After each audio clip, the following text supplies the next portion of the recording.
प्रिय बच्चों, पिछले क्लास में हम लोगों ने लिंग आधारित असमानता के बारे में जानने का प्रयास किया। पितृ प्रधान समाज होने के कारण भारत में परिवार तथा समाज में पुरुषों का वर्चस्व रहा है। महिलाओं के साथ पग पग पर भेदभाव होता रहा है। महिलाएं शारीरिक तथा मानसिक रूप से प्रताड़ित होती रही हैं। अतः महिलाओं को सुरक्षा प्रदान करने के लिए संविधान में कई प्रावधान किए गए हैं और समय समय पर सरकार के द्वारा भी कई कानून बनाए गए हैं ताकि महिलाओं का शोषण ना हो, उन्हें सुरक्षा मिले और वो समाज में कदम से कदम मिलाकर आगे बढ़ सके। संविधान की धारा 14 में यह प्रावधान है कि कानून के समक्ष सभी समान हैं और कानून के का सभी को समान संरक्षण प्राप्त है। इसका मतलब है कि चाहे वो स्त्री हो या पुरुष, कानून के समक्ष सभी समान हैं और उनको कानून का समान संरक्षण प्राप्त है। धारा 14 में यह व्यवस्था दी गई है कि जाति, धर्म और लिंग के आधार पर किसी के साथ भेदभाव नहीं किया जा सकता है। इसका मतलब है कि स्त्री हो या पुरुष, हर क्षेत्र में उन्हें बराबर का अधिकार मिलेगा।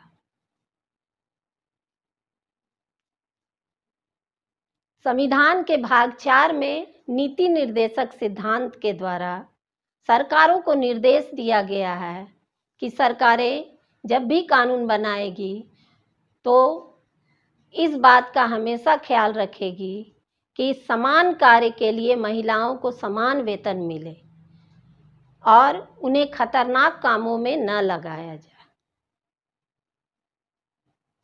सती प्रथा को तो बहुत पहले ही समाप्त कर दिया गया। दहेज प्रथा जो हमारे समाज के लिए एक कलंक है, उसके निवारण के लिए कानून बनाया गया 1961 में, जिसे 1986 में संशोधित भी किया गया। इसके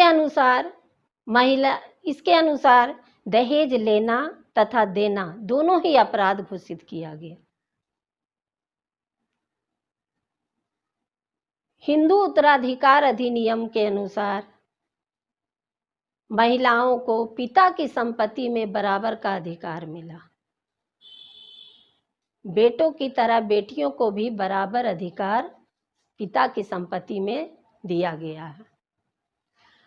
पति की संपत्ति में भी महिलाओं को बराबर का अधिकार मिला है। अगर पति वसीयत नहीं करके जाता है तो भी पति की संपत्ति में उसको बराबर का अधिकार प्राप्त है।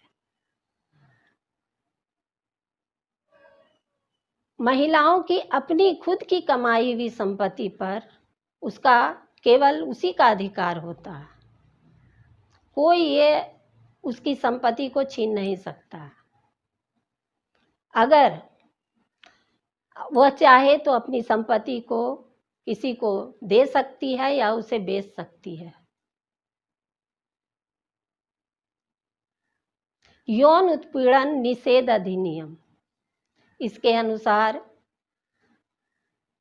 महिलाओं के साथ जो यौन उत्पीड़न होता है, उसका शारीरिक और मानसिक उत्पीड़न होता है, उससे बचाव के लिए कानून बनाया गया। घरेलू हिंसा निषेध अधिनियम 2005, इसके अनुसार ये व्यवस्था दी गई है कि महिलाओं के साथ अगर उसके घर में, पति के घर में मारपीट होती है, उसे प्रताड़ित किया जाता है शारीरिक रूप से, मानसिक रूप से, तो ऐसी स्थिति में वो थाने में शिकायत कर सकती है। मातृत्व अवकाश,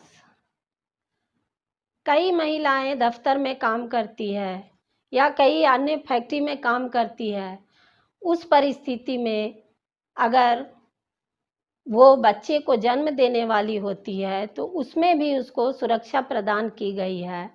उसे वेतन के साथ अवकाश देने की व्यवस्था की गई है। पुलिस से जुड़े अधिकार। अगर कोई महिला के खिलाफ थाने में केस दर्ज होता है तो उसे गिरफ्तार करने के लिए कोई महिला पुलिस ही उसके घर पर जा सकती है। इसके अलावा सूर्यास्त से पहले और सूर्यास्त के बाद उसे गिरफ्तार नहीं किया जा सकता है। अगर उसकी तलाशी लेनी हो तो भी कोई महिला पुलिस ही उसकी तलाशी लेगी। अगर महिला चाहे तो अपना बयान अपने घर पर ही अपने माता पिता के सामने बयान दे सकती है। अकेले में उससे दबाव नहीं बनाया जा सकता है कि वो अपना बयान दर्ज कराए।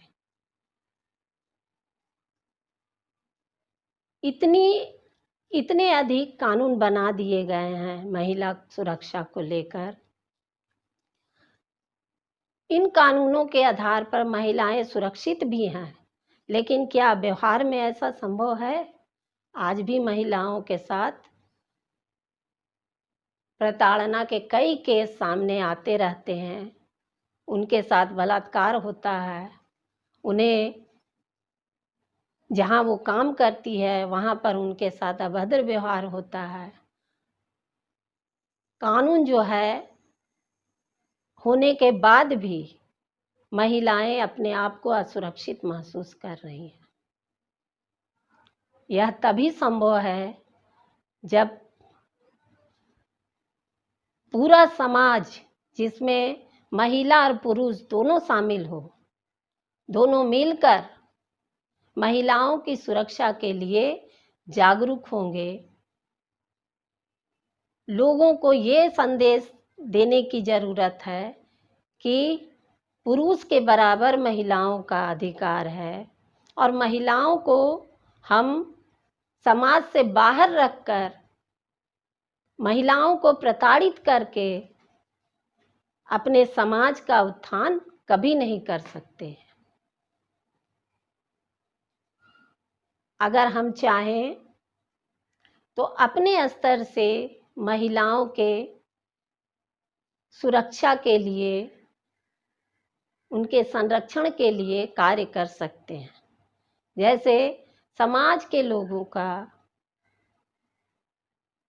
हर मोहल्ला में एक छोटा छोटा समूह बना दिया जाए और ये छोटे छोटे जो समूह हैं वो घर घर में जाकर लोगों को ये बताएं कि बेटा और बेटी में कोई अंतर नहीं है, दोनों ईश्वर की रचना है और जितना बेटे का महत्व है उतना ही बेटी का महत्व है।